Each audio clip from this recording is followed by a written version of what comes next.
Hi everybody, and welcome to a chat with Matt. We're back with some great information. Hi Matt. How's it going? It's going great. We're starting off a new month. Yay. We want to give a lot of new information to people out there, and I thought we'd talk about client communications. So, you know, last month was Social Media Month at Infusionsoft and Social Media Week all over, and we talked about Facebook and blogging and Twitter, and that's a way to get communicated with your customers or prospects or anybody out there. But what would you say is the basic or the easiest way to start doing this consistently? That's funny that you should mention that, because I have talked with a lot of clients recently who really think they should be doing a newsletter, but just haven't had time. So newsletter is probably the ultimate, simplest, low-hanging fruit for client communications. And a newsletter is a great way to deliver content to your customers. And a lot of people know they need to have a newsletter, they just don't think they have the time or the know-how or the tools to do it. Well, and when you say newsletter, I'm picturing this, you know, magazine style thing with like 4 pages and pictures, and it's kind of the glossy feel. And of course now we're virtually talking about a newsletter too. How do you get this started? What are some of the basics that you would need as an entrepreneur or business owner? Yeah, a lot of people, maybe that's their hang up. They think of a newsletter as this really well-designed piece that goes out to their customers, and that can be a great tool for certain industries. Right. But most of us can get by with just an e-newsletter, because how often do we check our inboxes and see a newsletter from somebody that we know and trust, and hey, I want to see what they're saying, what are they up to? So newsletter, basically what we need to do is just create some content, and do it on a consistent basis, and make it timely to the season or the time of year that we're in, so that it's relevant to our customers. So one of the ways to do that, the hang up is, oh, I don't have time to do that, right? That's business owners, we don't have time for anything. So what I recommend is take one day soon, because we're already in March, which is crazy. Take one day, and you're going to go off-site or go somewhere, lock yourself in a room, and create 10 or 12 articles. Something around each holiday or maybe each season of your business. Maybe you have highs and lows. And create just 12 articles, 12 pieces of content that you can send out to your customers. You're going to have all those done in one day. It's really not going to be too complicated.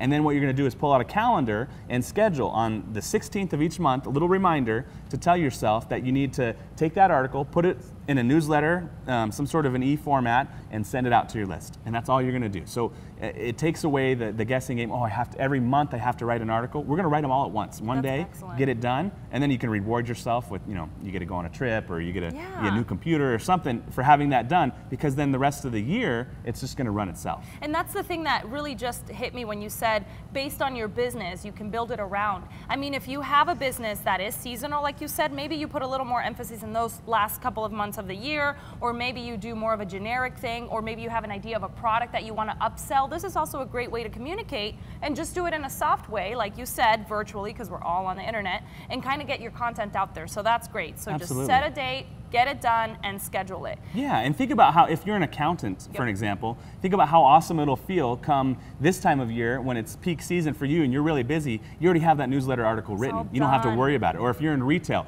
and when the holidays come around, I already have that article written. It's done. I'm ready to send it out to my group. I spend 2 minutes just clicking on a send button, and I'm done. So if you take the time now to do that, throughout the year, it's going to pay big dividends. And one more question that I had regarding newsletters and content is, what would you say to our viewers out there is one of the basis, or kind of how many words do I write?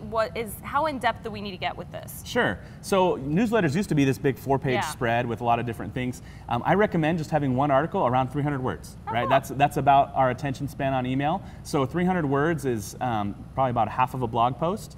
And just kind of say your feelings, give them some tidbits of information, and that's plenty. So 300 words, you can write 12 300-word articles. I bet you could do it in 4 hours if you try really hard. I bet you. And why don't you do it? Take that time and let us know if you were able to do it in 4 hours, maybe 5 hours, maybe less, and we'll feature you here next time we talk about this. But client communications is a key element to getting your small business out there, and we just learned one more way of how to do this. Low-hanging fruit. Go pick it. Low-hanging fruit. To get more information, you can go to our blog, bigideasblog.infusionsoft.com, and you can also follow us on Twitter at MattNAZ. At Big Ideas Blog, and then also our YouTube channel, Big Ideas Channel. I'm working hard to get the videos. Just give me some time, but they will be up there soon enough. So thanks for watching, and we'll see you next week. Bye, guys. Bye.